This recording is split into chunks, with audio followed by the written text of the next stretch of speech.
It'd be a lot cooler if you did.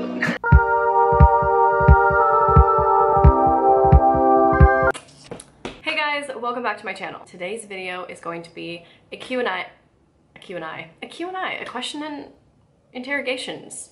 We're just gonna start over, okay? All right. Hey guys, welcome back to my channel. So today's video is going to be a Q&A, which I have not done in literally forever, like probably at least a year. I told you guys to ask me literally anything, like it could be personal, it could be about veganism, traveling, whatever. Another thing is please ignore all of the planes flying around. They literally fly like every 2 seconds. Anyways, grab yourself a cup of tea or whatever it is that you want to drink, vodka, whatever, I don't care, I'm not gonna judge you, okay? Anyways, let's just get into this video because there's a lot of questions. So here's a question I get quite often regarding traveling. So the first question is, can you explain how you felt emotionally leaving your family to travel the world? I have a huge passion for travel, but I'm overly attached to my family. I don't want to leave them. I plan to move to the UK when I get older because F America, same girl, same, but I'm not sure how to cope with not being close distance to my family. So I get questions around this sort of topic a lot, like how do you cope? Like, do you get homesick? How do you cope with being away for so long? Like, were you not afraid to leave home? I am really close with my family, especially my parents, but at the same time, I'm also a very independent person and I love being by myself and doing things my way and not having someone to help me. I guess I kind of like the challenge of being by myself, but obviously like I have my boyfriend, so I'm traveling with him, so I'm not really alone. But to be honest, yeah, when I first left, I was scared, but at the same time, I knew that if I wanted to come back home, I could always come back home. America was always going to be there.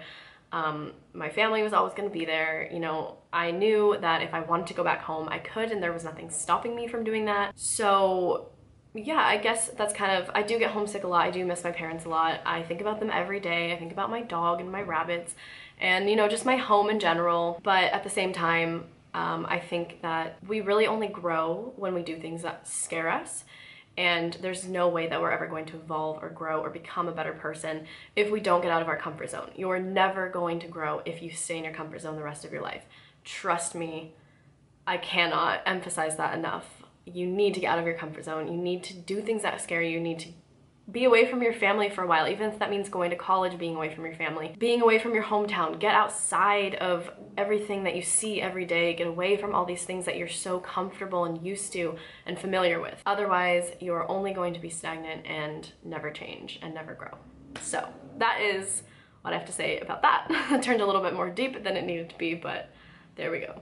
What is the greatest advice you can give to someone who wants to make their dreams into reality? Okay, so someone actually replied to this comment and mentioned the law of attraction, which is what I would answer to this question as well. So if you want to make your dream a reality, the law of attraction, which I can expand on in like a separate video or something, but definitely look it up. The law of attraction, manifestation, believing that your dream is entirely achievable and is happening and has happened. But at the same time, that is not everything. You also have to put in action and you have to put in work for things to become a reality. They're not just gonna magically appear because, you know, you believe that they would happen. You have to put in work, you have to be dedicated, and you have to visualize the life that you want and turn it into something that's real and tangible. Someone asked about van life, what van did you live in, tips, etc. So when I lived in New Zealand with my boyfriend, we lived in a van for about 3 months. I think it was 3 months. And we traveled around North and South Island of New Zealand and lived in it for, yeah, 3 months. And it was honestly one of the best experiences I've ever had in my life, possibly the best experience I've ever had in my life. I would hands down do it again. My boyfriend and I are going to America sometime in the future, and we are going to be living in my car. So we're actually taking a step down from van life and going to car life. I think we'll fit. I think it'll be good. It'll be fine. So we're gonna be doing that again, and it's gonna be for not exactly three months, a little bit less of a time than that. But yeah, definitely recommend it to anyone who has the means to be able to do that.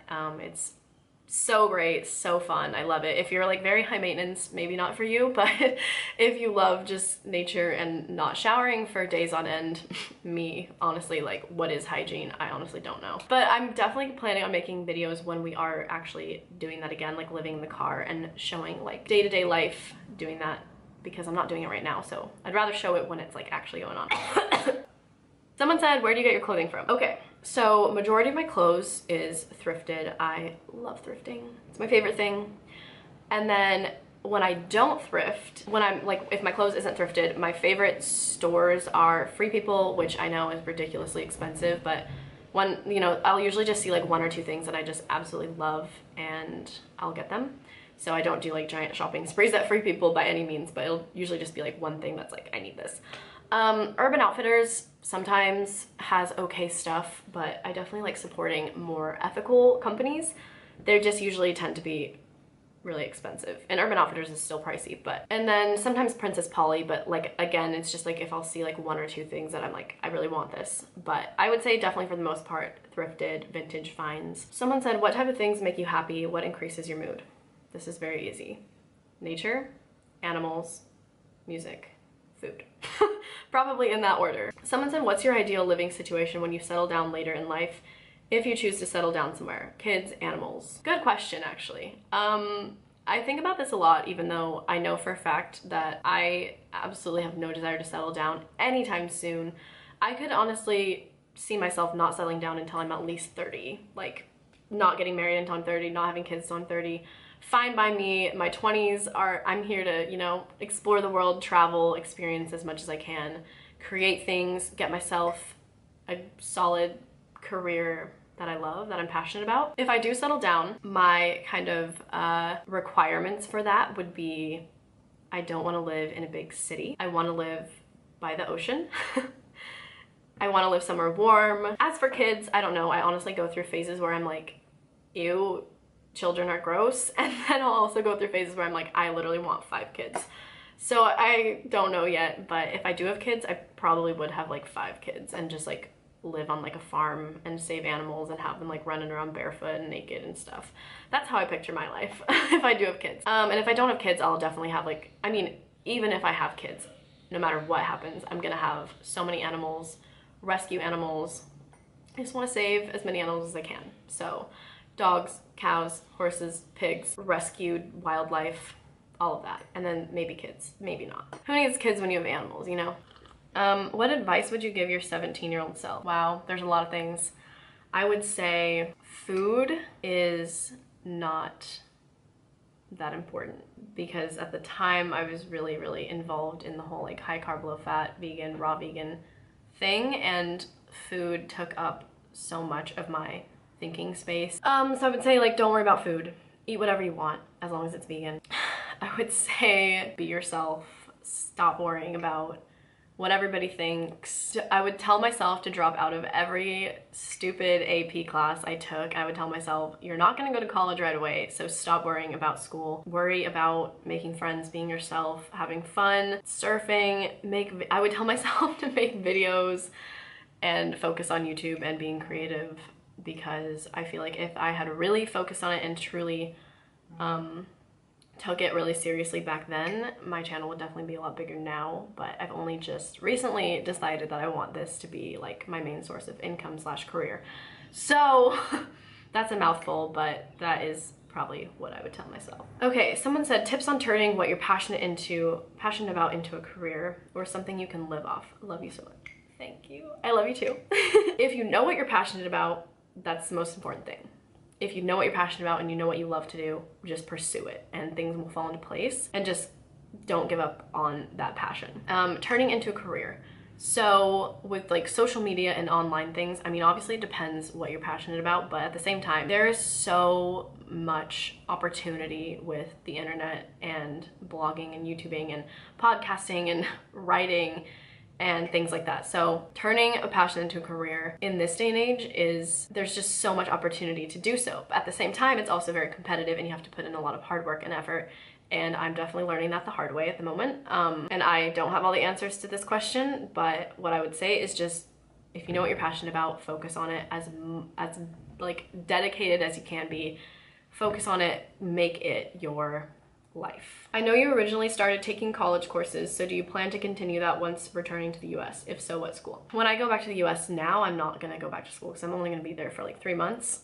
Eventually I'd like to take like a business class or like an accounting class, a design class, like a graphic design, computer design class. I would love to do that because I love learning, but as of like going to a four-year university and getting a degree, I just, at this point in my life, that doesn't fit into my lifestyle, and it's just not something that I want right now. Okay, so someone says, can you talk about your high school experience, like friends, enemies, boys? I'm going to make a video about that, so there's a lot I can say about those 4 years of my life. Okay, so then I got some questions also, kind of like how I edit my Instagram pictures. How do I take such amazing pictures? Thank you. How do I edit them? How do I take pictures? So I used to just take them on my iPhone. I also have, the camera I'm filming with is a Sony Alpha 5000, which it's definitely not like a photography camera. It's more of like a filming camera, like a vlogging camera, so that's why I have it. I use it pretty much to film, but I've taken a few pictures with that. But recently, a few months ago, Kieran got a Sony A7 Mark II, I think. Sony AR7 Mark II, something like that.